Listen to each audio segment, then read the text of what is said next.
হরে কৃষ্ণ। ধন্যবাদ যারা জয়েন করেছেন আমাদের এই সাপ্তাহিক শ্রীমদ্ ভাগবতম ক্লাসে। তো গত 2 সপ্তাহ আমাদের ক্লাসটা হয়নি। উম, 2 সপ্তাহ পর আমরা আবার জয়েন করেছি। তো আমরা শ্রীমদ্ ভাগবতমের প্রথম স্কন্ধের 13 নম্বর অধ্যায়ে আছি, শেষ ভাগে। আজকে আমরা 56 নম্বর শ্লোক থেকে পড়বো। তো শুরুতেই জয় রাধা মাধব এবং মঙ্গলাচরণ দিয়ে শুরু করছি। মাধবা কুঞ্জ বিহারি, হরে কৃষ্ণ হরে কৃষ্ণ, কৃষ্ণ কৃষ্ণ হরে হরে, হরে রাম হরে রাম, রাম রাম হরে হরে। প্রভুপাদম প্রভুপাদ, জয় প্রভুপাদ, জয় জয় প্রভুপাদ, প্রভুপাদ প্রভুপাদ, জয় জয় প্রভুপাদ। নিতাই গৌরা হরি বল, হরি বল, হরি বল। নিতাই গৌরা হরি বল, নিতাই গৌরা হরি বল, হরি বল, হরি বল। নিতাই গৌরা হরি বল। ওম অজ্ঞানতিমিরন্ধস্য জ্ঞানাঞ্জনশলাকয়া চক্ষুর্মিলিतं येन তস্मै শ্রীগুরুবে নমঃ। শ্রীচৈতন্যমনোভীষ্টং স্থাপিतं येन ভূতলে স্বয়ং रूप कदा मह्यं ददाति स्वपदान्तिकं। वन्देऽहं श्रीगुरु श्रीयुतपदकमलं। श्रीगुरुन् वैष्णवांश्च श्रीरूपं साग्रजातं सहगण रघुनाथान्वितं तं सजीवं साद्वैतं सावधूतं परिजनसहितं कृष्णचैतन्यदेवं श्रीराधाकृष्णपादान् सहगण ललिता শ্রী বিশাখান্বিতাংশ্চ। হে কৃষ্ণ করুণা সিন্ধু দীনবন্ধু জগৎপতে, গোপেশ গোপিকাকান্ত রাধাকান্ত নমস্তুতে।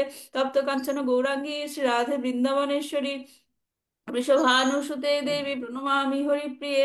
वाञ्छाकल्पतरुभ्यश्च कृपा सिन्धुभ्येव च पतितानां पावनेभ्यो वैष्णवेभ्यो नमो नमः। नमो विष्णुपादाय कृष्णप्रस्थाय भूतले श्रीमते भक्तिवेदान्त स्वामिनिति नामिने।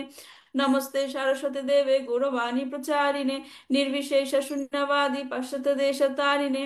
जय श्री कृष्ण चैतन्य प्रभु नित्यानंद, श्री अद्वैत गदाधर श्रीवासादि गौर भक्तवृंद। हरे कृष्णा कृष्ण कृष्ण हरे हरे, हरे राम राम राम हरे हरे।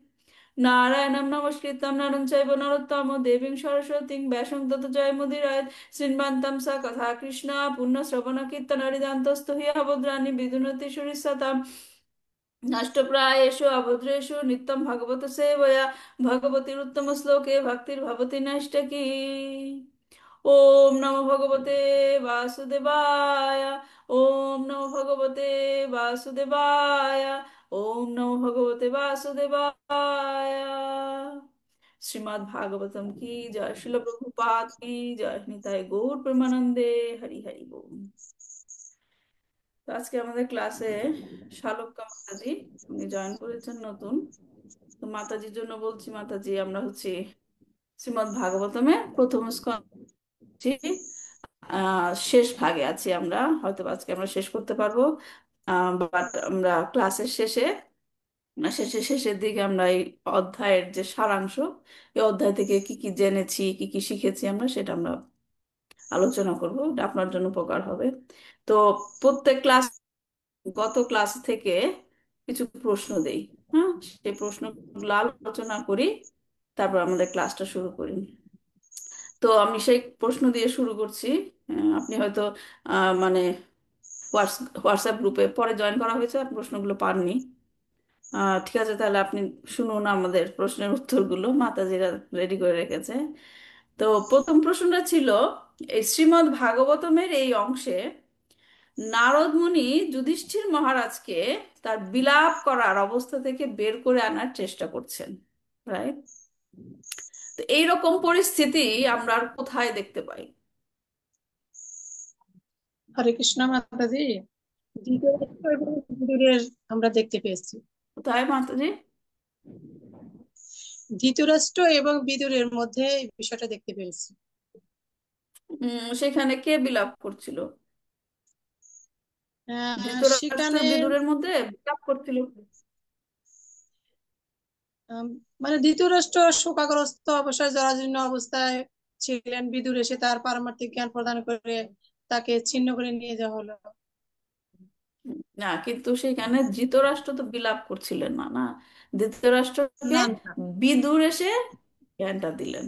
কিন্তু আমি বলছি যে এখানে যুধিষ্ঠির যুধিষ্ঠির মহারাজ বিলাপ করছে, তাকে সে বিলাপের অবস্থা থেকে মুক্ত করে আনার জন্য নারদ মুনি সেখানে জ্ঞান দিলেন।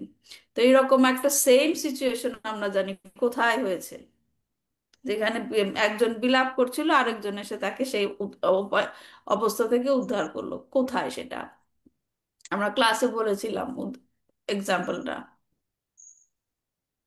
রত্নগর্ভা মাতাজি পেয়েছেন উত্তরটা?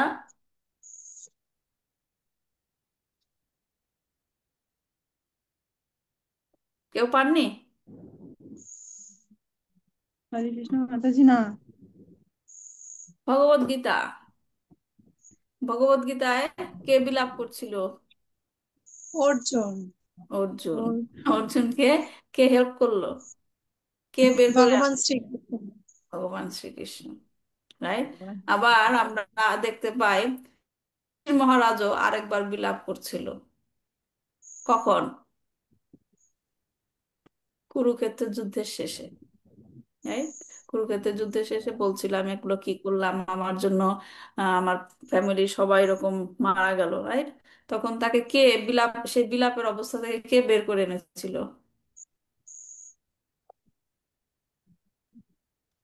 মনে নাই? ভীষ্ম পিতামহ। ভীষ্ম পিতামহ যখন শরশয্যায় ছিলেন, সেখানে নিয়ে গেল না কৃষ্ণ সবাইকে, এবং সেখানে গিয়ে তার যে উম, কে যুধিষ্ঠির মহারাজ এরকম বিলাপ করছিল, তখন তাকে কে ভীষ্মদেব তাকে জ্ঞান প্রদান করে বের করে নিয়ে আসলেন। তাই এটা আমরা একটু বেশি আলোচনা করব পরে। তো এটা হচ্ছে আমরা ভগবদ গীতাতে দেখতে পাই যেটা। তারপর 2 নম্বর প্রশ্ন ছিল, নারদমুনি ধৃতরাষ্ট্রের আগত ভবিষ্যতে কি হবে সেটা বলছিলেন। কি বলছিলেন কি হবে ভবিষ্যতে ধৃতরাষ্ট্রের?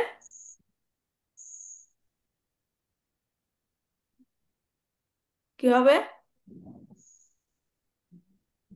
আমাদের 2 সপ্তাহ ক্লাস না হওয়াতে সবাই গিয়ে প্রশ্নের উত্তরগুলো আর বের আমি করেননি। আমি আবার বেড়াতে, বিয়ের ফাঁকে বেড়াতে গেছিলাম মাতাজি।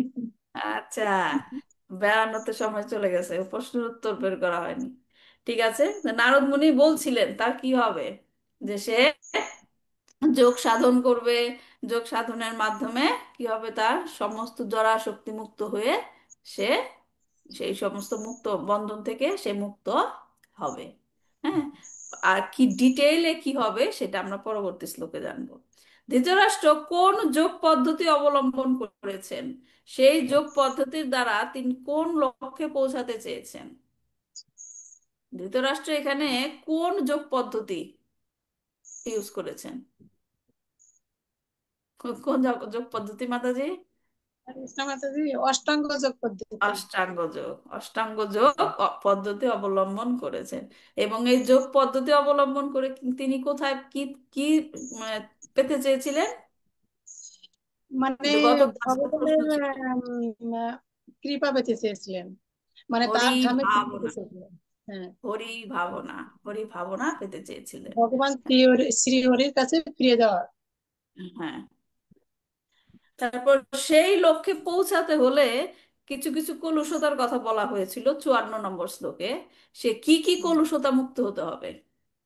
জরা এটা হচ্ছে জরা জড় প্রকৃতির তিনটি গুণ, হ্যাঁ, তিনটি জরা প্রকৃতির তিনটি গুণ। তিনটি গুণ তিনটি গুণ থেকে মানে মুক্ত হতে হবে। অতিক্রম করতে হবে। হ্যাঁ, তার মানে সত্য গুণ থেকেও, সত্য গুণের কলুষতা থেকেও মুক্ত হতে হবে। আমরা এটা ডিটেলে মুক্ত হতে আলোচনা হবে। করেছিলাম যে সত্য গুণ থেকে আবার মুক্ত হতে হয় কেন। সত্য গুণের মধ্যেও কলুষতা থাকে, কারোর মনে আছে কোন সাথে সত্য থাকে? গুণের কলুষতা? সত্য গুণে থেকেও কলুষতা হয়।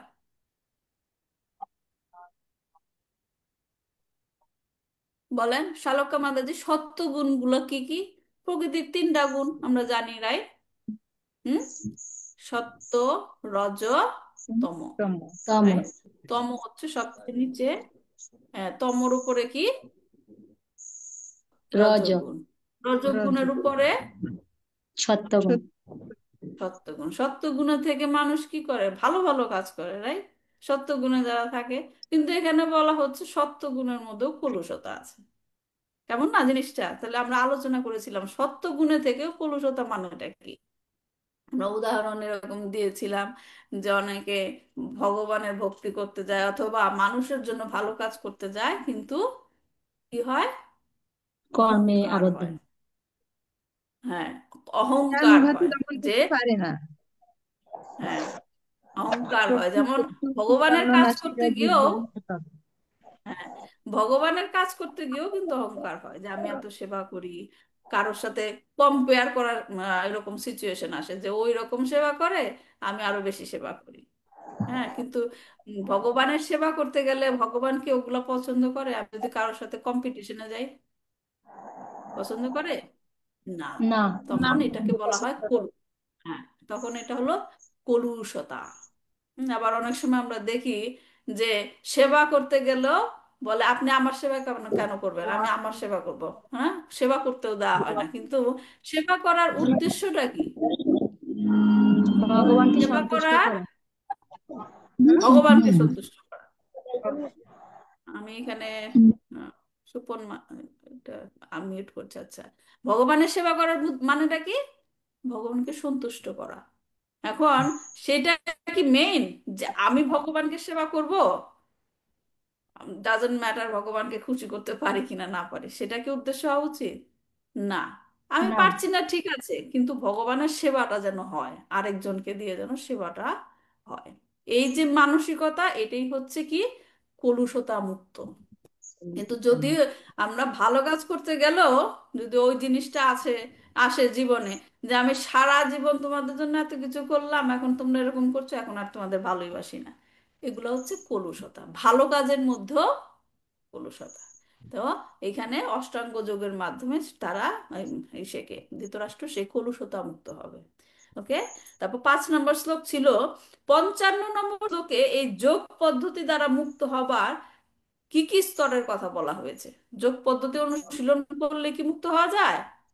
ধীরে ধীরে, স্তর বাই স্টেপ, মানে স্টেপ বাই স্টেপ মুক্ত হয়। কি কি স্টেপের কথা বলা হয়েছিল 55 নম্বর শ্লোকে?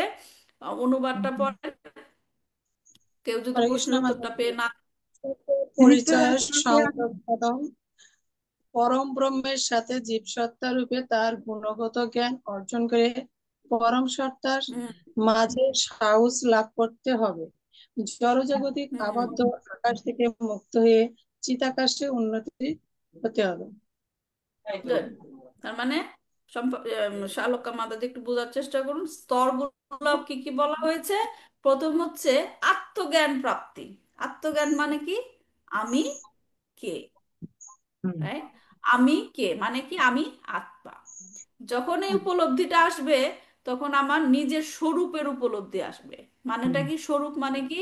আমি আত্মা, তার মানে আমি আত্মা হিসেবে আমার কাজটা কি? হুম, ভগবানের সেবা করা।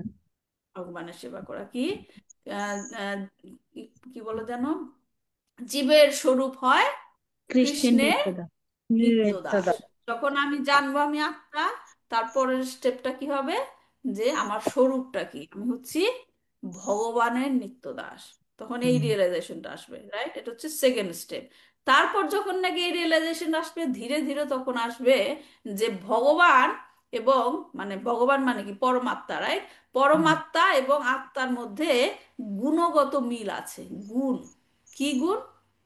পরমাত্মাও সচ্চিদানন্দ, আত্মাও কি? সচ্চিদানন্দ। সচ্চিদানন্দ। গুণগত সচ্চিদানন্দ। মিল, তখন সে এই যে মিল খুঁজে পাওয়াটা, এটাই হচ্ছে মুক্ত হওয়া।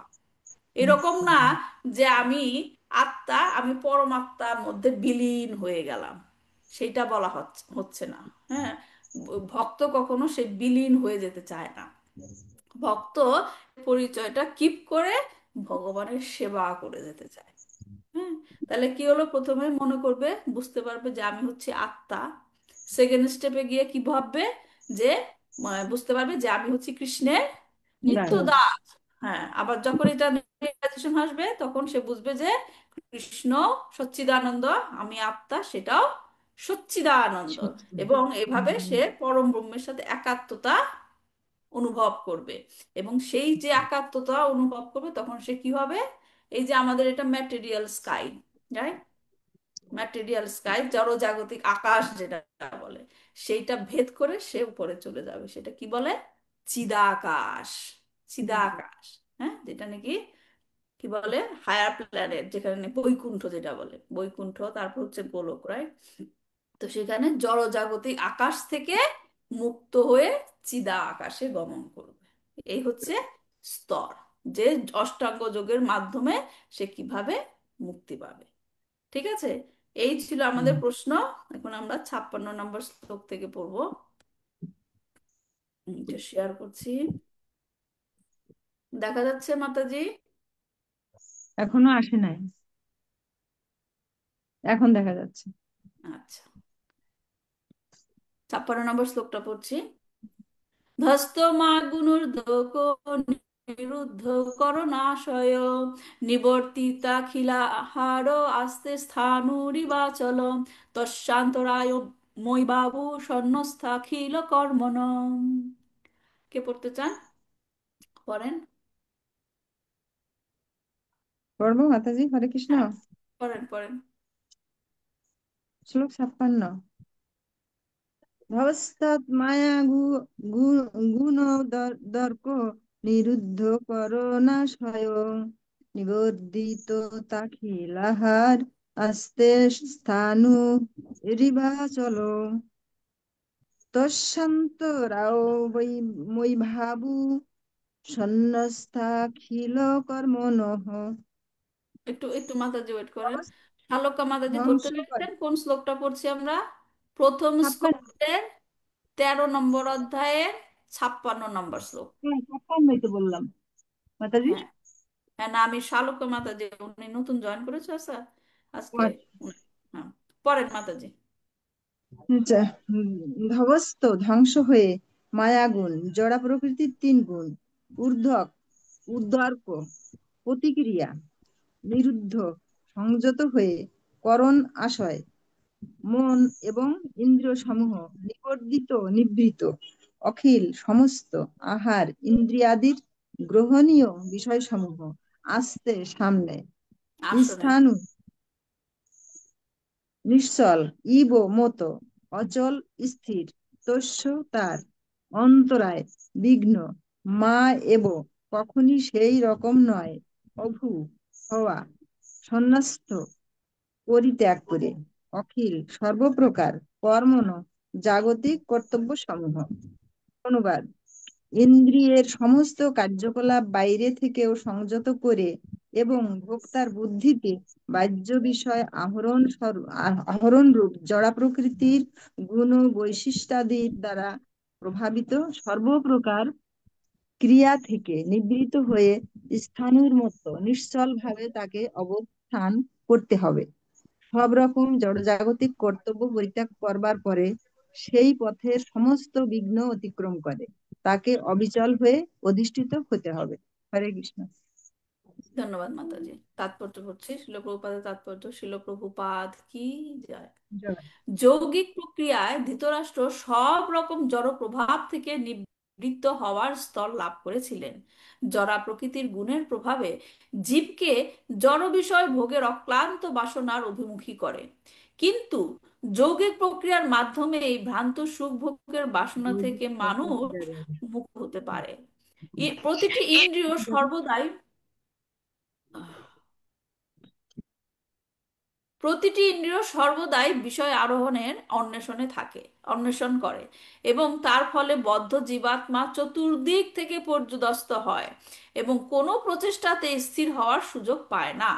যুধিষ্ঠির মহারাজকে নারদ মুনি উপদেশ দিয়েছিলেন, তিনি যেন তার পিতৃব্যকে গৃহে আনার চেষ্টা করে তার পিতৃব্যের পারমার্থিক প্রগতির পথে বিঘ্ন সৃষ্টি না করেন। তিনি এখন সব সময় জড় আসক্তির অতীত সমূহের বিভিন্ন ধরনের ক্রিয়া প্রক্রিয়া থাকে, কিন্তু এই সব জড় গুণের ঊর্ধ্বে এক চিন্ময় গুণ বিরাজ করে, যা নিরন্তর শাশ্বত সম্যক। নির্গুণ মানে প্রতিক্রিয়া রহিত, পরা প্রকৃতির চিন্ময় গুণ এবং তার প্রতিক্রিয়া অভিন্ন। তাই সেই চিন্ময় গুণকে জড়া প্রকৃতির বিপরীত বৈশিষ্ট্য সম্পন্ন গুণের থেকে ভিন্ন বলে প্রতিপন্ন করার জন্য নির্গুণ শব্দটির ব্যবহার করা হয়। জড়া প্রকৃতির গুণগুলিকে সর্বতোভাবে নিরুদ্ধ করার পরে মানুষ চিন্ময় মণ্ডলে প্রবেশে অধিকার পায় এবং চিন্ময় গুণাবলীর দ্বারা নির্দেশিত কার্যকলাপকে বলা হয় ভক্তি। তাই ভক্তি হচ্ছে পরম তত্ত্বের সাথে প্রত্যক্ষ সংস্পর্শের মাধ্যমে অর্জিত নির্গুণ ক্রিয়া। তো এখানে বলছে যে জড়া প্রকৃতির তিনটি গুণের প্রভাব থেকে মুক্ত হয়ে মন ও ইন্দ্রিয় সমূহ মন ও ইন্দ্রিয় সমূহ থেকে সংযত হয়ে ইন্দ্রিয়াদির গ্রহণীয় বিষয়সমূহ নিবৃত্ত হয়ে আসনে, মানে একই জায়গায় স্থাণুর মতো, কোনো নড়াচড়া নাই, হ্যাঁ, যোগ যোগ সাধন করে যারা, হ্যাঁ, স্থাণুর মতো নিশ্চল ভাবে তাকে অবস্থান করতে হবে। কার কথা বলা হচ্ছে? তাকে অবস্থান করতে হবে। কার কথা বলা হচ্ছে এখানে? ধৃতরাষ্ট্রের কথা। ধৃতরাষ্ট্রের কথা। ধৃতরাষ্ট্র সেখানে এরকম ভাবে থাকবে এবং তখন কি হবে? সমস্ত বাধা বিঘ্ন অতিক্রম করে জড়জাগতিক সমস্ত কর্তব্য পরিত্যাগ করবে। তো এখানে ধৃতরাষ্ট্রের কথা বলা হচ্ছে যে তিনি যৌগিক প্রক্রিয়ার দ্বারা নিজেকে কি করবে? সমস্ত জড়া শক্তি থেকে মুক্ত করবে। হ্যাঁ, আমরা এরকম উদাহরণ কোথায় দেখি? ভগবান শ্রীকৃষ্ণ গীতাতে বলেছেন। হ্যাঁ, গীতাতে বলেছেন যে ইয়াদা সংহারাতে চান্না কুর্মন আগ্নায় বা সর্বাসাহা ইন্দ্রিয়াণি ইন্দ্রিয়াম ভাষা তাস্যা প্রজ্ঞা প্রতিষ্ঠিতা। এটা হচ্ছে দ্বিতীয় অধ্যায়ের 58 নম্বর শ্লোকে। যে সেখানে যোগ, যিনি নাকি যোগ সাধনা করে যোগীর কিরকম হতে হবে উদাহরণ দিয়েছে, সেটাই এখানে প্র্যাকটিস করছে ধৃতরাষ্ট্র। সেই শ্লোকের অনুবাদটা কি?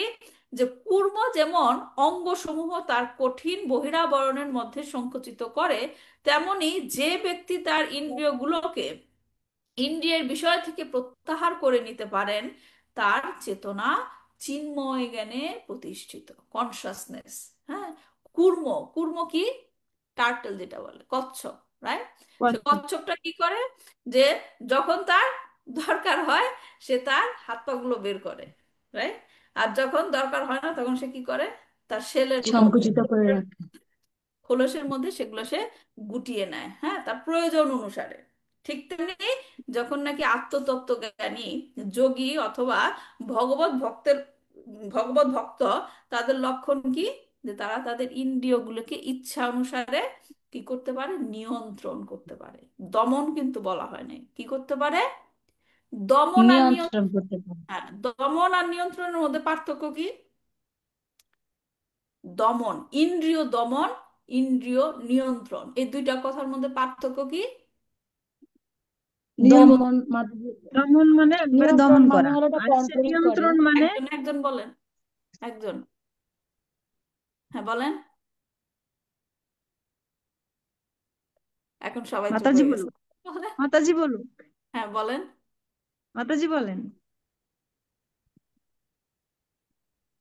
নিয়ন্ত্রণ মানে যখন প্রয়োজন হয় তখন আহ, মানে পরিচালনা করে ইন্দ্রিয়গুলোকে। আর দমন মানে একেবারে একটা দমনটা বুঝতে পারি না, মাঝে মনোযোগ দিয়েছি। দমন মানে আমি আর ব্যবহারই করবো না। যেমন ধরেন, উদাহরণ যদি আচ্ছা দেই, আচ্ছা। আমি সবসময় উদাহরণটা দিই ডায়াবেটিক রোগীদের। রাইট? সুগার চেক করে না, চেক করে না, হঠাৎ করে ব্লাড সুগার চেক করলো, ডাক্তার বললো আপনার ব্লাড সুগার হাই, কালকে থেকে মিষ্টি খাওয়া বন্ধ। রাইট? তার এই কালকে হলো থেকে দমন। মিষ্টি খাওয়া বন্ধ। তার মানে কি? দমন। কালকের থেকেই দমন শেষ, কালকের থেকেই শেষ। আর নিয়ন্ত্রণ মানে কি? আমি যদি ইয়ারলি বা monthly, sorry, 6 month, every 6 month আমরা যদি সুগার চেক করি, ডাক্তার যদি বলে যে আপনার সুগার লেভেল কি বর্ডার লাইনে চলে গেছে, হ্যাঁ, এখন আপনাকে কন্ট্রোল করতে হবে, আস্তে আস্তে মিষ্টি খাওয়াটা কমান, সেটা কি? নিয়ন্ত্রণ। নিয়ন্ত্রণ। সেটা হলো নিয়ন্ত্রণ। তো এখন এই দুইটার মধ্যে কোনটা কঠিন বলেন, দমন না নিয়ন্ত্রণ? কঠিন হলো দমন। দমনটা কঠিন। দমনটা কঠিন। কঠিন তো অবশ্যই, আবার এটার কি ড্রব্যাকও আছে। হ্যাঁ, আমাকে কালকে থেকেই ডাক্তার বলছে মিষ্টি খাওয়া যাবে না, কিন্তু 1 সপ্তাহ পর মিষ্টির কাছে গেলেই মনে হয় একটা খেয়ে দেখি, হয় না এরকম? হ্যাঁ। হ্যাঁ। এর জন্য দমন করাটা রিস্কি, দমন জিনিসটা রিস্কি, কিন্তু আপনি যদি গ্র্যাজুয়ালি অভ্যাস করেন, হ্যাঁ, নিয়ন্ত্রণ করেন, তখন কি হবে, সেটা সহজ হবে। তো এখানে ভক্ত যারা করে, ভক্তরা কি করে, ইন্দ্রিয়গুলোকে নিয়ন্ত্রণ করে, হ্যাঁ, ঝট করে কেটে দেয় না। দুই ধরনের লোক আছে, যেমন কি, একটা হচ্ছে কি গোদাস, আর একটা কি গোস্বামী। গোস্বামী আমরা টাইটেলটা শুনি না, গোস্বামী, আবার কি হুম। গোদাস। হ্যাঁ, গোস্বামী মানে কি, গো মানে কি ইন্দ্রিয়, গো মানে হচ্ছে ইন্দ্রিয়। এখন গোস্বামী মানে কি, যে নাকি নিয়ন্ত্রণ। ইন্দ্রিয়ের স্বামী, হুম। যে নাকি ইন্দ্রিয়ের স্বামী, যে নাকি ইন্দ্রিয়গুলোকে কন্ট্রোল করতে পারে। আর গোদাস মানে কি, যে নাকি ইন্দ্রিয়ের ইন্দ্রিয়ের দাস। দাস হয়ে গেছে। হ্যাঁ, যে নাকি ইন্দ্রিয়ের দাস হয়ে গেছে, কোনো কন্ট্রোল নাই। তো এখন গোতাস মানে ওইটা। আর শ্রীল প্রভুপাদ ইন্দ্রিয়গুলোকে কি করছে এখানে, যে বলছে এখানে শ্লোকে, যারা নাকি যোগ অভ্যাস করছে তারা কি করে, ধীরে ধীরে গোস্বামীর মতো হয় আর কি, যে ইন্দ্রিয়গুলোকে সে নিজে কন্ট্রোল করবে, ইন্দ্রিয়ের দ্বারা নিজে নিয়ন্ত্রিত হবে না। তো শিল প্রভুপাদ এখানে বিষধর সাপের সাথে এগুলা তুলনা করেছে, বলেছেন যে সাধারণ অবস্থায় ইন্দ্রিয়গুলি স্বেচ্ছাচারী উচ্ছৃঙ্খল, কিন্তু সাপুরে, সাপুরে যেমন সাপকে পোষ মানায়, রাইট, সাপুরে যেমন সাপকে পোষ মানায় যোগী ভগবত ভক্ত, ঠিক তেমনি ভাবে ইন্দ্রিয়গুলোকে পোষ মানায়, হ্যাঁ, সাপুরের মতো। তো ভগবত গীতাতে অর্জুন, অর্জুনকে ভগবান শ্রীকৃষ্ণ বলেছেন যে কুর্মের মতো ইন্দ্রিয়গুলোকে কি করো, নিয়ন্ত্রণ না নিয়ন্ত্রণ করে। দমন, হ্যাঁ, নিয়ন্ত্রণ না দমন, নিয়ন্ত্রণ করে। নিয়ন্ত্রণ, নিয়ন্ত্রণ নিয়ন্ত্রণ করে। করতে বলেছেন। তো এখানে একটা জিনিস খেয়াল রাখতে হবে, যে ইন্দ্রিয়গুলোকে নিয়ন্ত্রণ করতে বলা হয়েছে, দমন নয়। কিন্তু সেই ইন্দ্রিয়গুলোকে দমন করারও যে পদ্ধতি, সেটা ভগবান পরবর্তী শ্লোকে বলেছে, যে দেহ বিশিষ্ট জীব ইন্দ্রিয় সুখ ভোগ থেকে নিবৃত্ত হতে পারে, কিন্তু তবুও ইন্দ্রিয় সুখে ভোগের আসক্তি থেকে যায়, কারণ আমরা ম্যাটেরিয়াল জগতে আছি, রাইট। সেই যে আকাঙ্ক্ষা, সে আকাঙ্ক্ষাটা থেকেই যায়। কিন্তু সেটার উপায় কি তাহলে, উচ্চতর স্বাদ পেতে হবে, উচ্চতর স্বাদ পেতে হবে।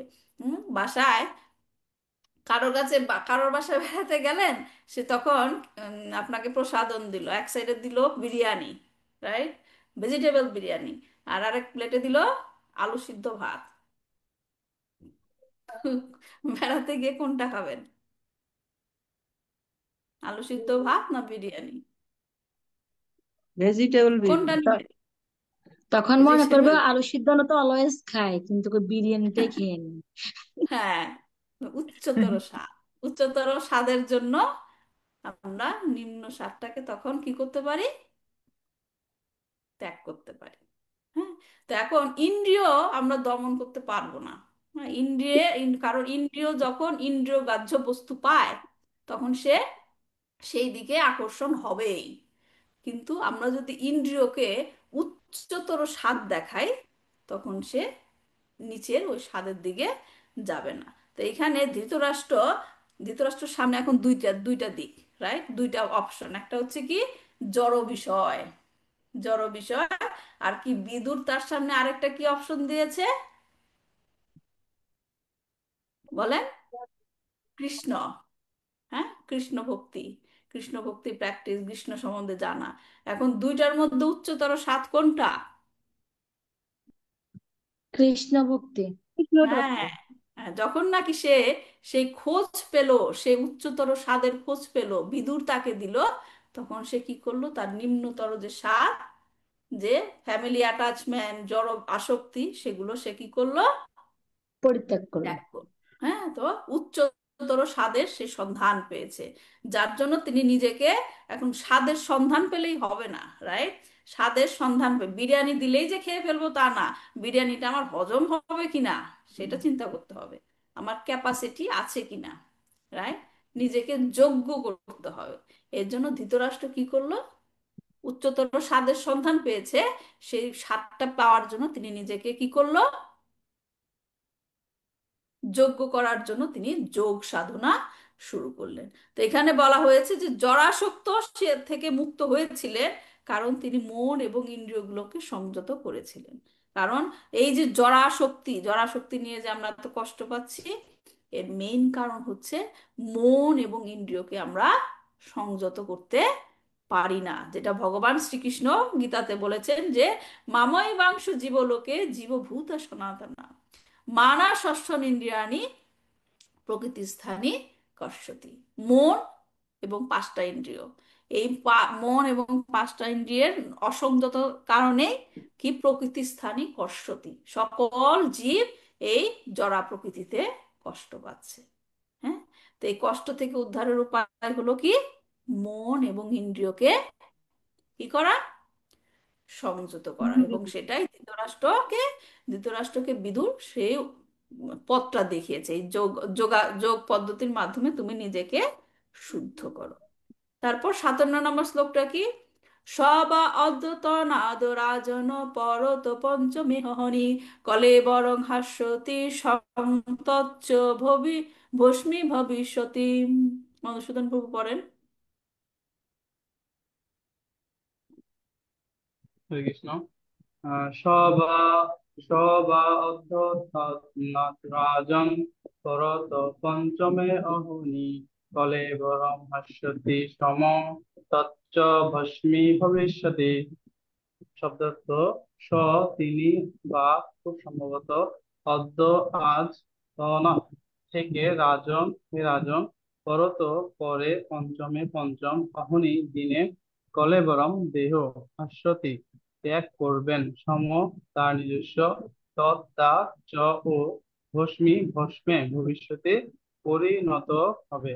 অনুবাদ: হে রাজন, আজ থেকে খুব সম্ভবত পঞ্চম দিনে তিনি দেহ ত্যাগ করবেন এবং তার সেই দেহ ভস্মে পরিণত হবে। ধন্যবাদ। তাৎপর্য, নারদ মুনির ভবিষ্যৎবাণী যুধিষ্ঠির মহারাজকে তার পিতৃব্য ধৃতরাষ্ট্র যেখানে ছিলেন সেখানে যাওয়া থেকে নিরস্ত করেছিল। হ্যাঁ, বলে দিচ্ছেন সে, কারণ যোগ বলে স্বেচ্ছায় দেহত্যাগ করার পরেও ধৃতরাষ্ট্রের অন্ত্যেষ্টি ক্রিয়ার কোনো প্রয়োজন হবে না। নারদ মুনি তাকে জানিয়েছিলেন যে তার দেহ আপনা থেকেই ভস্মে পরিণত হবে। যোগ বলে এই ধরনের সিদ্ধি লাভ করা যায়। যোগী স্বেচ্ছায় তার দেহত্যাগ করতে পারেন এবং তার বর্তমান দেহটিকে সত্য প্রজ্বলিত অগ্নিতে ভস্মীভূত করে তার ঈপ্সিত যে কোনো গ্রহলোকে চলে যেতে পারেন। হ্যাঁ, তো এখানে বলা হচ্ছে যে হে রাজন, ভবিষ্যৎবাণী করছে। আমরা প্রশ্নের মধ্যে শুরু করেছিলাম, বললাম যে পরে আমরা জানবো। এখানে নারদ মুনি যুধিষ্ঠিরকে ধৃতরাষ্ট্রের সম্বন্ধে ভবিষ্যৎবাণী করছেন যে আজ থেকে 5 দিন পরে, খুব সম্ভবত পঞ্চম দিনে তিনি দেহ ত্যাগ করবেন এবং তার সেই দেহ, তিনি যে যোগ সাধনা করছেন অষ্টাঙ্গ যোগ, সে যোগ সাধনের ফলে এমনিতেই আগুন সৃষ্টি হয়ে তার দেহকে কি করবে, ভস্মে পরিণত করবে। হ্যাঁ, তো এখানে নারদ মুনি যুধিষ্ঠির মহারাজকে বোঝাচ্ছে যে জড় জগতের সকল বন্ধন ছিন্ন করে মুক্তির পথে এগোচ্ছেন কে, ধৃতরাষ্ট্র। এই যে ধৃতরাষ্ট্র এত জড়াসক্ত ছিলেন, রাইট, এবং তার সেই অবস্থা থেকে তিনি এখন যে অবস্থায় চলে গেছেন, মনে হয় এটা খুব সহজ। জড় জগতে তার সংসারের সমস্ত আসক্তি থেকে সে এই পর্যায়ে আসছে যে সে এখন অষ্টাঙ্গ যোগ সাধন করছে, ভগবানের সাথে যুক্ত হতে চাচ্ছে। এই পর্যায়ে আসা কি সহজ? না, হ্যাঁ, না, না সহজ মাতাজি, মনে সহজ হয় সহজ নয়। তো সহজ না। সেটাই বলছে যে যুধিষ্ঠির, তোমার জ্যাঠামশাই এই পর্যন্ত গিয়েছে, তাকে তুমি সেইখান থেকে জোর করে ফিরিয়ে এনো না। এনো না। কারণ কারণ তিনি পারমার্থিক জগতে যাওয়ার জন্য কি, পারমার্থিক উন্নতি প্রস্তুতি সাধনের নিচ্ছে। যে পথে চলে যাচ্ছেন তাকে আর টেনে পিছনে এনো না। হ্যাঁ, তিনি 5 দিনের মধ্যে দেহত্যাগ করবেন, রাইট। যখন এটা শুনলো যুধিষ্ঠির, তখন সে ভাবলো যে দেহত্যাগ করলে তার অন্ত্যেষ্টিক্রিয়া করতে হবে, রাইট। তার তার মানে আমার ধৃতরাষ্ট্রের কাছে যেতে হবে। তো এই চিন্তা তাকে দূর করার জন্য নারদ মুনি সাথে সাথেই বললেন যে সে অন্ত্যেষ্টিক্রিয়ারও দরকার নাই তার, কারণ তার যোগ বলে তার দেহ আপনা থেকেই কি হবে, বশমীভূত হবে। ভস্মীভূত হয়ে যাবে। হ্যাঁ, সুতরাং শেষকৃত্য সম্পন্ন করার জন্য তোমার সেখানে যেতে হবে না। হবে না। তখন যুধিষ্ঠির মহারাজ হয়তোবা চিন্তা করবেন যে ধৃতরাষ্ট্র, তার জ্যাঠামশাই ধৃতরাষ্ট্র যখন দেহত্যাগ করবে, তাহলে গান্ধারী মা তো একা হয়ে যাবে, রাইট? তা আমার তো গান্ধারী মাকে নিয়ে আসার জন্য যাওয়া উচিত। তো সেই কথা চিন্তা করে নারদ মুনি নেক্সট বলল, দহমানে হোক নির্বিদেহে পত্তু পত্নী সহটজে বহিস্থিতা পতিং সাধ্বী তমগ্নিমনুবেক্ষতি। বাইরে থেকে পর্ণকুটির সহ তার পতির দেহ যোগাগ্নিতে দগ্ধ হতে দেখে পতিব্রতা পত্নী গান্ধারীও সেই অগ্নিতে প্রবেশ করে একাগ্র চিত্তে তার পতির অনুবর্তিনী হবেন। হ্যাঁ, এখানে গেল এই অগ্নিতে, সেই অগ্নিতে নিপড়ল এবং সে দেহত্যাগ করলো। গান্ধারী ছিলেন এক আদর্শ সাধ্বী নারী, তার পতির নিত্য সহচরী, জানেন সবাই গান্ধারীর হিস্ট্রি, রাইট? এবং তাই তিনি যখন দেখলেন যে যোগাগ্নিতে পর্ণকুটির সহ তার পতির দেহ দগ্ধ হচ্ছে, তখন তিনি হতাশ হয়েছিলেন। তার শতপুত্র হারিয়ে তিনি গৃহত্যাগ করেছিলেন এবং অরণ্যে তিনি দেখলেন যে তার পরম প্রেমাস্পদ পতিও দগ্ধ হচ্ছেন। এবার তিনি একেবারেই নিঃসঙ্গ বোধ করলেন এবং তাই তিনি পতির অগ্নিকুণ্ডে প্রবেশ করে মৃত্যু পথে তার পতির অনুবর্তিনী হলেন। পতিব্রতা সাধ্বী রমণীর এইভাবে মৃত পতির চিতাগ্নিতে প্রবেশ করাকে বলা হয় সতী প্রথা, এবং কোন রমণীর পক্ষে এটি অতীব গৌরবময় কার্য বলে বিবেচনা করা হয়। পরবর্তীকালে এই সতী এক জঘন্য অপরাধমূলক ব্যাপার হয়ে দাঁড়িয়েছিল, কারণ অনিচ্ছুক রমণীকেও জোর করে এই পবিত্র অনুষ্ঠানে পালনে বাধ্য বাধ্য করা হতো। অধপতিত যুগে কোন রমণীর পক্ষে গান্ধারীর এবং পুরাকালের অন্যান্য রমণীর মতো পাতিব্রত অবলম্বন করে সতীপথ সরণ করা সম্ভব নয়। গান্ধারীর মতো সতী নারীর কাছে কোনো তার পতির বিরহ বেদনা অগ্নিতে প্রজ্বলিত হওয়ার থেকেও অধিক দুঃখদায়ক। এই ধরনের কোনো মহিলা স্বেচ্ছায় সতী প্রথা অবলম্বন করতে পারেন এবং তাতে কোনো দণ্ডনীয় বল প্রয়োগ থাকে না। এই প্রথাটি যখন একটি গতানুগতিক সংস্কারে পরিণত হলো এবং এই প্রথা অনুসরণে কোনো মহিলার উপরে বল প্রয়োগ করা হতো, বাস্তবে কি এটা তখন দণ্ডনীয় অপরাধে পরিণত হলো এবং রাষ্ট্রীয় আইনের মাধ্যমে এই প্রথা বন্ধ করা হয়। তো এটা হচ্ছে শিল প্রভুপাদ ব্যাখ্যা দিয়েছেন। অনেকেরই প্রশ্ন থাকে যে কেন এটা করলো। হ্যাঁ, তো এটা সতী প্রথার কথা বলা হয়েছে এবং সেটা পরবর্তীতে বন্ধ হয়েছে কারণ এটা কি অপপ্রয়োগ করা হয়েছিল। তো এখন দেখছি যে নারদ মুনির এই ভবিষ্যৎবাণী মহারাজ যুধিষ্ঠিরকে তার বিধবা পিতৃব্য পত্নীর কাছে যেতে নিরস্ত করেছিল। যখন নাকি যুধিষ্ঠির মহারাজকে নারদ মুনি বলল, তোমার জেঠিমাকে মানতে যেতে হবে না, কারণ তিনিও সেখানে সেই অগ্নিতে পুড়ে কি দেহত্যাগ করেছেন। তারপর আসলো বিদুরের কথা। মনে আছে কয়জন গিয়েছিল? প্রাসাদ থেকে চলে গিয়েছিল কে কে? প্রাসাদ থেকে চলে গিয়েছিল কে কে? ধৃতরাষ্ট্র, বিদুর আর হচ্ছে গান্ধারী। ধৃতরাষ্ট্র, গান্ধারী। বিদুর, গান্ধারী।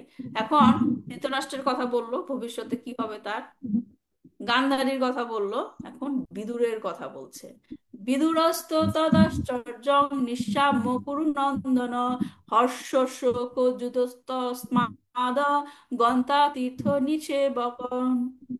হে কুরুনন্দন, তখন বিদুরও সে আশ্চর্য ঘটনা দর্শন করে হর্ষ এবং বিষাদে অভিভূত হয়ে তীর্থ সেবার জন্য সেই পুণ্য পবিত্র তীর্থস্থান পরিত্যাগ করবেন। এটা একটা সুন্দর শ্লোক, এখান থেকে আমাদের কিছু শিক্ষণীয় আছে। দেখছি আমরা শিল প্রভুপাদ তাৎপর্য কি লিখেছেন।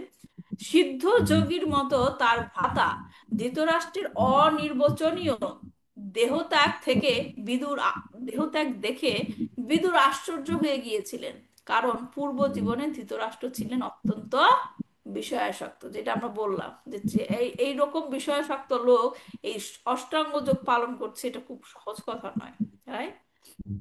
অবশ্য বিদুরের কৃপার প্রভাবেই তার ভ্রাতা ধৃতরাষ্ট্র এইভাবে জীবনের আকাঙ্ক্ষিত লক্ষ্য অর্জন করেছিলেন। তাই এই কথা জেনে বিদুরের আনন্দ হয়েছিল, কিন্তু তার ভ্রাতাকে শুদ্ধ ভক্তে পরিণত করতে না পারায় তিনি দুঃখ পেয়েছিলেন। বিদুরের পক্ষে তা সম্ভব হয়নি, কারণ ধৃতরাষ্ট্র ছিলেন ভগবত ভক্ত, পাণ্ডবদের প্রতি শত্রু ভাবাপন্ন। বৈষ্ণবদের চরণে অপরাধ ভগবানের চরণে অপরাধের থেকেও অধিক ভয়ঙ্কর। বিদুর অবশ্য তার ভ্রাতা ধৃতরাষ্ট্রকে কৃপা করতে খুবই উদার মনোভাবাপন্ন ছিলেন, যে ধৃতরাষ্ট্রের পূর্ব জীবন ছিল অত্যন্ত বিষয়াসক্ত। কিন্তু শেষ পর্যন্ত এই ধরনের কৃপার ফল অবশ্য নির্ভর করে বর্তমান জীবনে ভগবানের উপর। তাই ধৃতরাষ্ট্র কেবল মুক্তি লাভ করেছিলেন, ভগবত ভক্তি লাভ করতে পারেননি, যা বহু জন্মের মুক্তির পরে লাভ করা যায়। বিদুর অবশ্যই তার ভ্রাতা এবং ভ্রাতৃবধূর মৃত্যুতে অত্যন্ত বিষাদগ্রস্ত ছিলেন, এবং সেই বিষাদ থেকে মুক্ত হওয়ার একমাত্র উপায় তীর্থ ভ্রমণে বের হওয়া। তাই মহারাজ যুধিষ্ঠিরের পক্ষে তার জীবিত পিতৃব্য বিদুরকে ফিরিয়ে আনারও কোনো সম্ভাবনা ছিল না। তো কেন বললাম এই শ্লোকটা গুরুত্বপূর্ণ, এখান থেকে আমাদের কি শিক্ষণীয় আছে, যে এখানে দেখেন বিদুর বিদুর দেখলো যে তার সামনে তার ভাই ধৃতরাষ্ট্র এবং কি গান্ধারী দেহত্যাগ করলো, রাইট? এখন এই দৃশ্য কি করলো, তার মনে আনন্দেরও সৃষ্টি করলো, আবার কি বিষাদেরও সৃষ্টি করলো। কেন আনন্দ হলো বলেন, কেন আনন্দ হলো? যে তিনি আগে বিষয়াসক্ত ছিলেন, জড় হ্যাঁ, জিনিসের প্রতি খুব আসক্ত ছিলেন। হ্যাঁ, পরবর্তীতে যখন তিনি বৈরাগ্য লাভ করেছেন, মানে জিনিসটা দেখে উনি খুব আশ্চর্য হয়ে গেছে যে স্বেচ্ছায় তিনি আহ ইয়ে করলেন যে হ্যাঁ, মানে তার এই যে এরকম উন্নতি, হ্যাঁ, হ্যাঁ হ্যাঁ, এটা হচ্ছে উন্নতি দেখে। বৈষ্ণবের, এটা বৈষ্ণবদের লক্ষণ, রাইট? তো যাকে কেউ যখন একটা বৈষ্ণব যখন দেখেন একটা জীব বা একটা মানুষ ধীরে ধীরে কৃষ্ণকে চিনছে, কৃষ্ণ ভক্তি অনুশীলন করছে, দেখলে তার ভালো লাগে না, আনন্দ লাগে। এটা হচ্ছে বৈষ্ণবের একটা গুণ। তো এটা যখন সে দেখলো ধৃতরাষ্ট্র তার ভাই, সে যখন এরকম বিষয়াসক্ত ছিল, তাকে প্রচুর বোঝানোর চেষ্টা করেছে বিদুর, না? কিন্তু তিনি বোঝেননি, তিনি সেই আসক্তির মধ্যেই ছিলেন। সেই ধৃতরাষ্ট্র এখন এত সুন্দর করে অষ্টাঙ্গ যোগ পালন করে ভগবানের সাথে মিলিত হতে চাচ্ছে। এইটা দেখে তার কি হলো, আনন্দ হলো, কিন্তু তার দুঃখও হলো। দুঃখটা কি?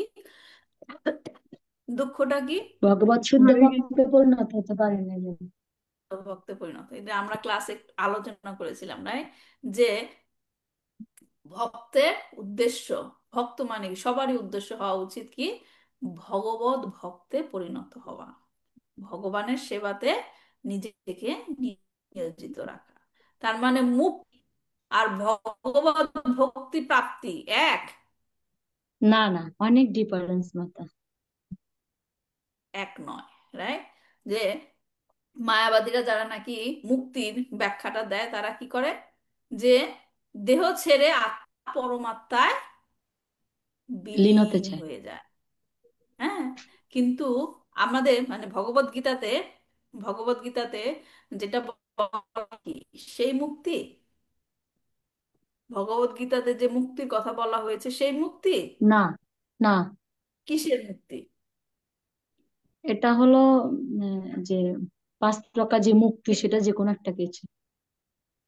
না, পাঁচটা যে মুক্তি সেরকম আছে, কিন্তু যে মুক্তিটা লিবারেশন মানে যেটা বলা হয় সেটা কি, এই জন্ম মৃত্যু চক্র জরাব্যাধি থেকে থেকে, মুক্তি, হ্যাঁ, মুক্তি। জন্ম মৃত্যু চক্র থেকে মুক্তি, রাইট? তো এইখানে বিদুরের কষ্ট হচ্ছে যে সে ভগবত ভক্ততে পরিণত করতে, মানে সে ভগবত ভক্ততে পরিণত হয়নি, ধৃতরাষ্ট্র। হ্যাঁ, কারোর মনে আছে কিনা জানি না, আমরা এই শ্লোকগুলো পড়েছিলাম।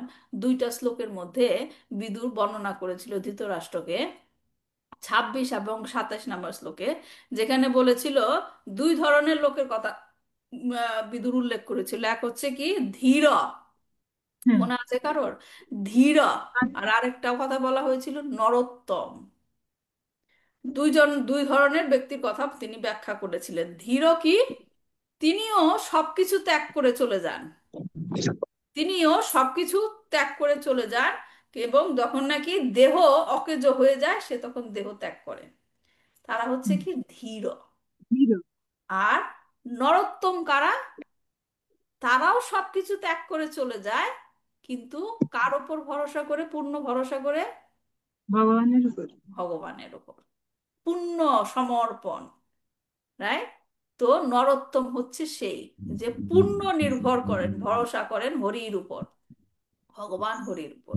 তো এটাই হচ্ছে ধীর একজন, সেও পারমার্থিক উন্নতি সাধন করছে, কিন্তু নরোত্তম হচ্ছে আরেকটু উপরে। কারণ নরোত্তমও সে সবকিছু ত্যাগ করলো, কিন্তু পূর্ণ নির্ভরতা কার উপর? ভগবানের উপর। তো ভগবান। এখানে ধৃতরাষ্ট্র কি হয়েছে, ধীর না নরোত্তম? ধীর। ধীর হয়েছে, ধীর। হ্যাঁ, তো এইটুকু আমি সেটাই শুনতে প্রথম। পারিনি মাতাজি, কারেন্ট চলে গেছিল, 2বার গেল কারেন্ট। ওকে, ঠিক আছে। তার মানে কি, 26 এবং 27 নাম্বার শ্লোকে বিদুর এটাই বলছিল, তুমি নরোত্তম না হতে পারো, অ্যাটলিস্ট ধীর তো হও। Right? তাই সেটাই ফলো করে ধৃতরাষ্ট্র কি হয়েছিল, ধীর হয়েছিল। ঠিক আছে। তারপর কি 60 নাম্বার লাস্ট শ্লোক, এখানে কি বললো? ইত্যুক্তা রুহত স্বর্গং নারদ সহ তুম্বুরু যুধিষ্ঠির বচস্তস্য হৃদি কৃত্যা জাহাচ্ছুচ। এই বলে দেবর্ষি নারদ তার বিনা হস্তে স্বর্গে আরোহণ করলেন, এবং যুধিষ্ঠির মহারাজও নারদের বাণী হৃদয়ে ধারণ করে শোক পরিত্যাগ করলেন। পরমেশ্বর ভগবানের কৃপায় এক চিন্ময় দেহ লাভ করার ফলে শ্রী নারদ মুনি এক চিরন্তন মহাকাশচারী। এই তিনি জড়জগৎ এবং চিৎ জগতের যে কোনো স্থানে অবাধে ভ্রমণ করতে পারেন, এবং নিমেষের মধ্যে অনন্ত মহাশূন্যে যে কোনো গ্রহে যেতে পারেন। দাসীপুত্র রূপে তার পূর্ব জীবনের কথা আমরা ইতিমধ্যেই আলোচনা করেছি।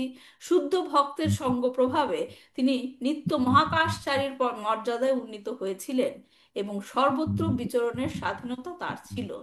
তাই যৌগিক প্রক্রিয়ায় অন্যান্য গ্রহে যাওয়ার অর্থহীন প্রচেষ্টা না করে নারদ মুনির পদাঙ্ক অনুসরণের চেষ্টা করা সকলেরই কর্তব্য।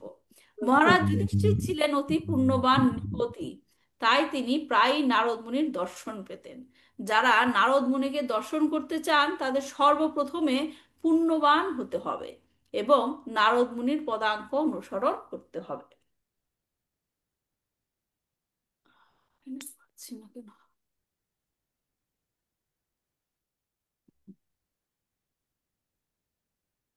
ওকে।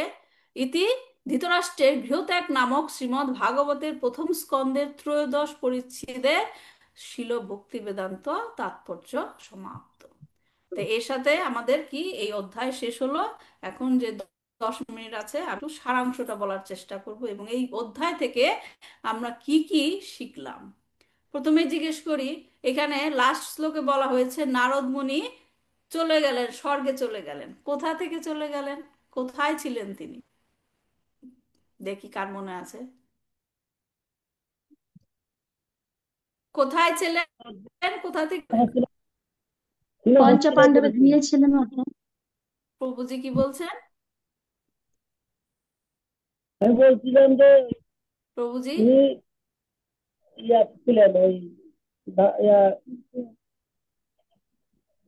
পঞ্চমাল হস্তিনাপুরে ছিলেন। কিধারে? হস্তিনাপুর, হস্তিনাপুরে ছিলেন, হস্তিনাপুরে ছিলেন। এবং থেকে তিনি তখন ধৃতরাষ্ট্র যুধিষ্ঠিরকে জ্ঞান প্রদানের পর তিনি সেখান থেকে চলে গেলেন, স্বর্গে চলে গেলেন। আচ্ছা, ঠিক আছে, তাহলে আমরা একটু সারাংশটা এখন একটু জানার চেষ্টা করি। আপনারা লিখে নিতে পারেন, কারণ সার সংক্ষেপে এটা পুরো অধ্যায়। রাইট? প্রথমে কি দেখলাম আমরা? বিদুর তীর্থযাত্রা করে হস্তিনাপুরে ফিরে এলেন। রাইট? তীর্থ ভ্রমণের সময় তিনি মৈত্র মুনির কাছ থেকে আত্মতত্ত্ব উপলব্ধির জ্ঞান পেয়েছিলেন। বিদুর সমস্ত হস্তিনাপুরবাসী তাকে ফিরে পেয়ে যেন তাদের হারিয়ে যাওয়ার চেতনা ফিরে পেল এবং তাকে সাদরে গ্রহণ করলেন। বিদুর হস্তিনাপুরে আসলেন। যুধিষ্ঠির মহারাজ বিদুরের কাছ থেকে তীর্থ ভ্রমণ সম্পর্কে জানতে চাইলেন এবং দ্বারকাবাসীর সম্বন্ধেও জানতে চাইলেন। বিদুর সমস্ত কিছু ব্যাখ্যা করলেও, বিবরণ বললেও, তিনি দ্বারকাতে কি ঘটেছে সেইটা তিনি বললেন না, বলেননি। এড়িয়ে গেলেন। হ্যাঁ, তারপর আমরা জেনেছিলাম যে হস্তিনাপুরে ফিরে আসার তার কারণটা কি ছিল, বিদুর কেন ফিরে এসেছে। বিদুর কখন চলে গিয়েছিল হস্তিনাপুর থেকে? বিদুর কখন চলে গিয়েছিল হস্তিনাপুর থেকে? এবার আগে কুরুক্ষেত্রের যুদ্ধের আগে। কুরুক্ষেত্রের যুদ্ধের আগে তিনি কুরুক্ষেত্রের যুদ্ধের সময় উপস্থিত ছিলেন না। হ্যাঁ, তো তিনি আবার ফিরে এসেছেন। ফিরে আসার কারণ কি ছিল? ধৃতরাষ্ট্রকে তার পরিবারের ধৃতরাষ্ট্রকে উদ্ধার অতিরিক্ত করে যে আসক্তি, জরাসক্তি থেকে বের করে এনে আত্মতত্ত্ব ভগবত ভক্তিতে বোঝানো। যুক্ত করা। হ্যাঁ, এই হচ্ছে তার কারণ, তার পেছনের কারণ কেন তিনি ফিরে এসেছিলেন। তো বিদুর যখন ধৃতরাষ্ট্রকে জ্ঞান প্রদান করেছিলেন, তখন আমরা দেখেছি যে বিদুর ধৃতরাষ্ট্রকে অনেক কঠিন ভাষায় তাকে মাঝে মাঝে বকাও দিয়েছেন, রাইট? তিনি তাকে বলেছেন যে জড়বন্ধনের ভয় আপনাকে কিভাবে গ্রাস করে ফেলেছে আপনি দেখতে পাচ্ছেন না? এই বন্ধন থেকে বের হয়ে আসুন। হ্যাঁ, আপনি যতই চেষ্টা করুন, ভগবান কাল রূপে একদিন সব কিছু আপনার থেকে ছিনিয়ে নিবে, ছিনিয়ে নিবে। হ্যাঁ, এবং সে আপনার মৃত্যুর কাছে আপনাকে মাথা নত করতে আপনি বাধ্য হবেন। হ্যাঁ, তখন আপনার যে আশেপাশের যে আত্মীয় স্বজন যারা নাকি মৃত্যুবরণ করেছে, তাদের দেখেও কি আপনার বোধগম্য হচ্ছে না যে মৃত্যু অবশ্যম্ভাবী? দেখেন কিভাবে সে ছোট ভাই, তারপরে কিভাবে সে বকা দিয়েছিল, রাইট? কিসের আশায় আপনি ভীমের গৃহপালিত কুকুরের মতো এখানে পড়ে আছেন, এই কথাও সে বলেছিল, রাইট? বুঝতে পারছেন। হ্যাঁ, তাই আপনি গৃহপ্রস্থান করে উত্তর দিকে যাত্রা শুরু করুন, যেখানে সমস্ত জড়বন্ধন থেকে নিজেকে মুক্ত করতে। মুক্ত করা। এখান থেকে একটা জিনিস শিক্ষার বিষয়, দেখেন সারা জীবন কিন্তু বিদুর ধৃতরাষ্ট্রকে জ্ঞান দিয়ে এসেছেন, রাইট? উনি শুনেছেন, উনি উনার কথা। শুনেনি। এখন হঠাৎ করে কি হলো, সেই আধা ঘন্টা 1 ঘন্টার আলোচনায় সে সবকিছু শুনলেন। কেন হয়েছে বলেন তো, কেন পসিবল হয়েছে? সবকিছু হারিয়ে ফেলতেন সেই জন্য। হ্যাঁ, সবকিছু হারিয়ে ফেলেছেন, ওনার যে পুত্র, সিংহাসন, সব তারপর সবকিছু পুত্র হারিয়েও তিনি রাজপ্রাসাদে ছিলেন, শতপুত্র হারিয়েও ছিলেন। রাজপ্রাসাদে ছিলেন, কিন্তু সেটা কোনো কারণ না। কিন্তু এখানে এটা তো বিশ্বাস করেন, ভগবানের পথে সময়ের আমি পরিবর্তন যাব, হয়েছে। ভগবানের কাছে আমি যাব, সেটা যদি ভগবান ইচ্ছা না করে আপনি যেতে পারবেন না, এটা বিশ্বাস করেন, হ্যাঁ, তাই? তো এইখানে ভগবান চেয়েছিলেন ধৃতরাষ্ট্র জ্ঞানটা পাক, এবং সে বিদুরকে পাঠিয়েছিল। হ্যাঁ, এবং সে কেন কৃপাটা করতে চাইলো ভগবান? কারণ তিনি বিদুরের মতো শুদ্ধ ভক্তের ভাই। সংস্পর্শে এসেছিলেন। হ্যাঁ, সংস্পর্শে এসেছিলেন, এর জন্য ভক্তের সংস্পর্শেও আমাদের কি ভগবানের কৃপা আমরা পেতে পারি। লাভ পেতে পারি। যেমন যেমন আমরা দামোদরাষ্ট্রকমের উদাহরণটা দিয়েছিলাম ক্লাসে, যে উম, কি যেন দুইটা মণিগ্রীবা আর কি জানি দুইটা ট্রির নাম ছিল। হলগ্রীব, হ্যাঁ, সরি, হয়গ্রীব আর মণিগ্রীব। মণিগ্রীবা নলকূপের, রাইট? নলকূপ, নলকূপ মণিগ্রীব। হ্যাঁ, নলকূপের তারা কিন্তু স্বর্ণদ্বীপ। তারা হ্যাঁ, তারা কিন্তু পূর্বজন্মে ভগবানের ভক্ত ছিল না, কুবেরের কিন্তু পুত্র তারা ছিল। মুক্তি পেল কি করে? নারদ তারা মুনির মুক্তি কৃপায়। পেল কি করে? হ্যাঁ, নারদ নারদ মুনির মুনির কৃপায়। কৃপায় মুক্তি পেয়েছে। অভিশাপ নারদ দিয়েছিল, মুনির আবারও কৃপায়, আশীর্বাদ কারণ দান করেছিল। নারদ মুনি বলেছিল যে তুমি ভগবানের দ্বারা তুমি মুক্তি পাবে। হ্যাঁ, সেই তার ভক্ত নারদ মুনির কথা রাখতে গিয়ে তিনি তাদেরকে মুক্তি প্রদান করেছিলেন। এখন বোঝা যাচ্ছে ভক্ত সঙ্গ কতটা গুরুত্বপূর্ণ। ভক্তের সাহচর্য এলে ভগবানের কৃপা পাওয়া যায়। তারপরে আমরা পসিবল। দেখেছিলাম যে বিদুরের কথা মতো ধৃতরাষ্ট্র তার চেতনাকে উন্নত করার জন্য সকলের অগোচরে, এই জিনিসটা ইম্পর্টেন্ট, বাড়ি ঘর ত্যাগ করে যাবেন, ঢাকঢোল পিটিয়ে যাওয়া যাবে না। ঢাকঢোল, এই কালকে থেকে আমি সন্ন্যাস গ্রহণ করব, বাড়ি থেকে চলে যাব, হ্যাঁ, সেই রকম সেটাকে সন্ন্যাস বলে না, ত্যাগ বলে না। হ্যাঁ, তিনি এখানে কি বলেছেন যে সকলের অগোচরে, সকলের অগোচরে তিনি চলে গেলেন এবং গান্ধারীও তার পথ অনুসরণ করেছিলেন। এটা হচ্ছে প্রথম ভাগ গেল এই অধ্যায়ে। দ্বিতীয় ভাগে কি দেখেছিলাম আমরা? যুধিষ্ঠির মহারাজকে আত্মজ্ঞান প্রদান করতে কে আসলো? নারদ মুনি। নারদ মুনি। হ্যাঁ, বিদুর। যখন আচ্ছা, নারদ। যুধিষ্ঠির গান্ধারী এবং ধৃতরাষ্ট্রকে খুঁজে পাচ্ছিল না, তখন সে কি বিলাপ করা শুরু করলো, এবং তাকে সেই জ্ঞান, সেই অবস্থা থেকে বের করে আনার জন্য নারদ মুনি এলেন এবং জ্ঞান তাকে প্রদান জ্ঞান। করলেন। এবং অধ্যায়ের শেষ ভাগে, প্রথম ভাগ দেখলাম বিদুর আসলো, দ্বিতীয় ভাগে দেখলাম নারদ মুনি আসলো, এবং তৃতীয় ভাগে কি, নারদ মুনি ধৃতরাষ্ট্রের ভবিষ্যতে কি ঘটবে সেটা তিনি বলছেন। বলে যে দিলেন। তিনি মন এবং ইন্দ্রিয়কে সংযত করবেন, পরিবারের চিন্তা থেকে মুক্ত হবেন, হরি ভাবনায় সম্পৃক্ত হবেন। এটা হচ্ছে গুরুত্বপূর্ণ। হরি ভাবনায় সম্পৃক্ত হবেন এবং প্রকৃতির তিনটি গুণের কলুষতা থেকে মুক্ত মুক্ত হবেন। হবে। এবং সে কিভাবে করবেন? অষ্টাঙ্গ যোগ প্র্যাকটিসের মাধ্যমে, এবং সেই অষ্টাঙ্গ যোগ বলেই তিনি তার দেহকে ভস্মীভূত করে ফেলবেন। এবং তারপর আমরা শেষে দেখেছিলাম কি, বিদুর আবার পুনরায় তীর্থে গমন করলেন। তাহলে আমরা কি কি শিখলাম এখান থেকে? প্রথম এক হচ্ছে শুদ্ধ ভক্তরা নিজেরাই এক একটা তীর্থ স্বরূপ। ঠিক আছে? শুদ্ধ ভক্তরা নিজেরাই এক একজন তীর্থস্বরূপ। মানে কি, তারা যেইখানেই যায়, তারা যেইখানেই যায় সে সে স্থানকে জায়গাকে পবিত্র করে। তীর্থে পরিণত করে। কিভাবে সম্ভব? তীর্থ মানে কি? যেখানে ভগবান থাকে, ভগবানের সংস্পর্শ পাওয়া যায় তীর্থে গেলে, রাইট? এখন ভক্তরা, শুদ্ধ ভক্তরা সবসময় হৃদয়ে কাকে ধারণ করে? ভগবানকে। ভগবানকে।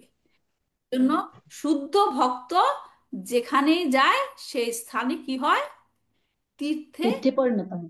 পরিণত হয়। হুম। তারপর বিদুর দ্বারকাতে যদু বংশের ধ্বংসের কথা এড়িয়ে গিয়েছিলেন, রাইট? কেন? কারণ তিনি জানতেন যে সত্য একদিন সবার সামনে উন্মোচিত হবেই। হবে। হ্যাঁ, সত্য কাছে আসবেই। তো সেই সময় আসার আগেই কাউকে সেই সত্য জানিয়ে কষ্টের মধ্যে ফেলা উচিত নয়। সত্য বলা উচিত, কিন্তু সময় দেখে, সময় পরিবেশ পরিস্থিতি সব দেখে সত্য বলতে হবে। নীতি শাস্ত্র অনুসারে অন্যদের কষ্ট দেওয়ার জন্য অপ্রীতিকর সত্য কথা বলা উচিত নয়। অনেকে আমরা এরকম দেখি যে কষ্ট দিয়ে ফেলে, তখন তখন বলি তুই কথা বলতে গেলি কেন, তখন বললো কি, আমি কি মিথ্যে বলেছি, সত্য কথা বলেছি। সত্য কথা বলেছি।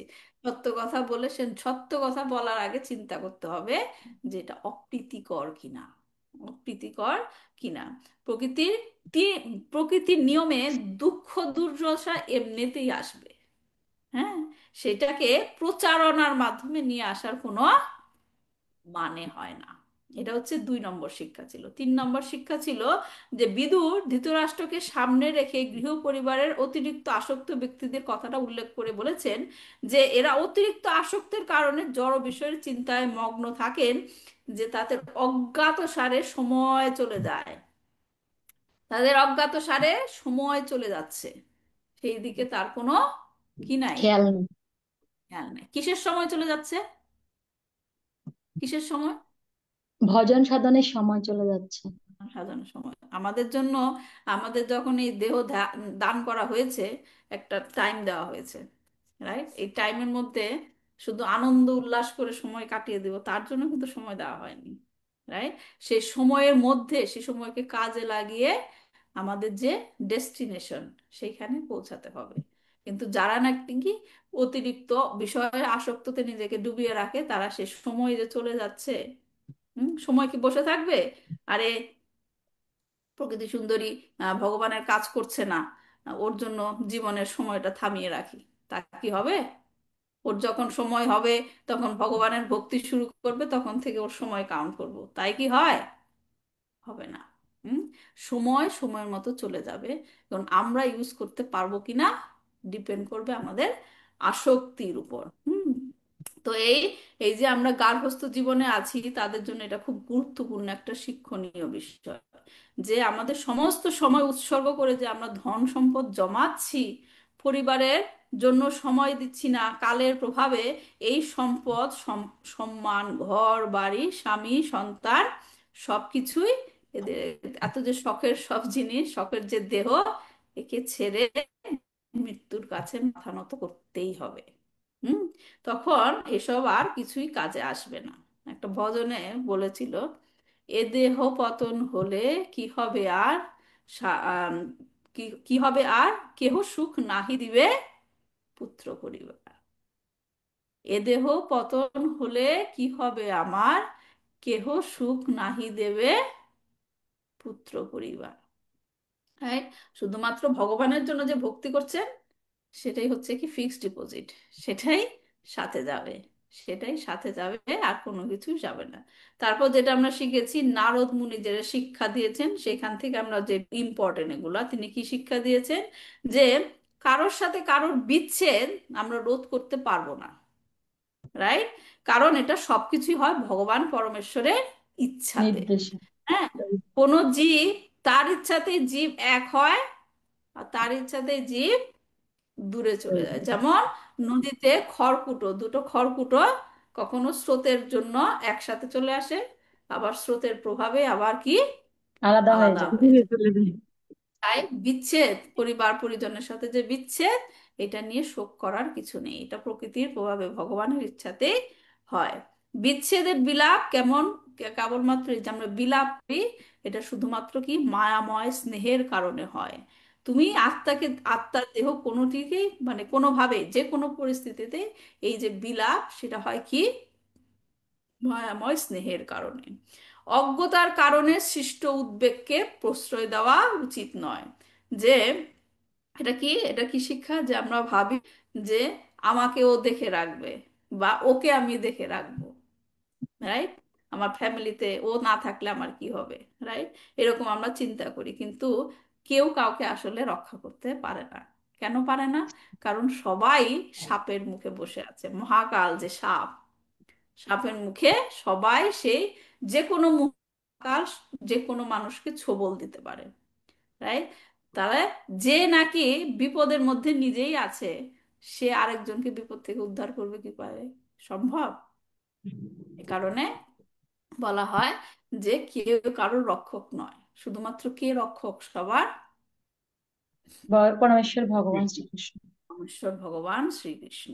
তাই একজনের উচিত পরমেশ্বরের উপর মনোনিবেশ করে ধৈর্য ধরে তার সেবা করে দেওয়া উচিত, এবং তার যে পরিকল্পনা, তিনি যে প্ল্যান করেছেন সেখানে হস্তক্ষেপ না করে সেই পরিকল্পনা অনুযায়ী কাজ করে যাওয়া।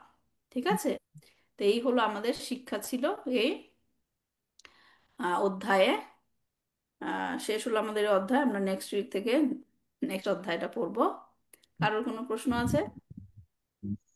হ্যাঁ মাতাজি, হরে কৃষ্ণ।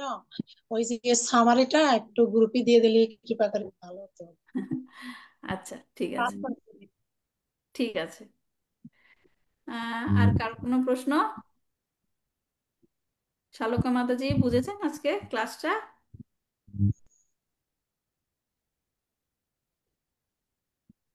হরে কৃষ্ণ।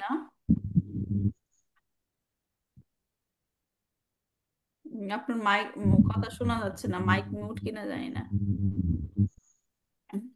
হ্যাঁ, এখন শোনা যায়? হ্যাঁ, এখন শোনা যাচ্ছে। হ্যাঁ, হরে কৃষ্ণ। হরে কৃষ্ণ। নেক্সট নেক্সট উইক থেকে আমরা পরবর্তী অধ্যায় 14 নম্বর অধ্যায় থেকে পড়বো। ঠিক আছে? ওকে। মাতাজি কোথা থেকে জয়েন করছেন? হরে আমি, কৃষ্ণ মাতাজি। ও মাতাজি কানাডা থেকে। ও, আচ্ছা, ঠিক আছে, তাহলে রাখছি, আজকে 10 মিনিট ওভার হয়ে গেছে। ভালো থাকবেন সবাই। আপনিও ভালো থাকবেন। বাঞ্ছাকল্পতরুভ্যশ্চ কৃপা সিন্ধুভ্যেব চ পতিতানাং পাবনেভ্যো বৈষ্ণবেভ্যো নমো। শ্রীমদ্ ভাগবতম কি জয়, শিল প্রভুপাদ কি জয়, নিতাই গৌর প্রেমানন্দে, হরি হরি। হরি হরি বল। হরে কৃষ্ণ। হরে কৃষ্ণ।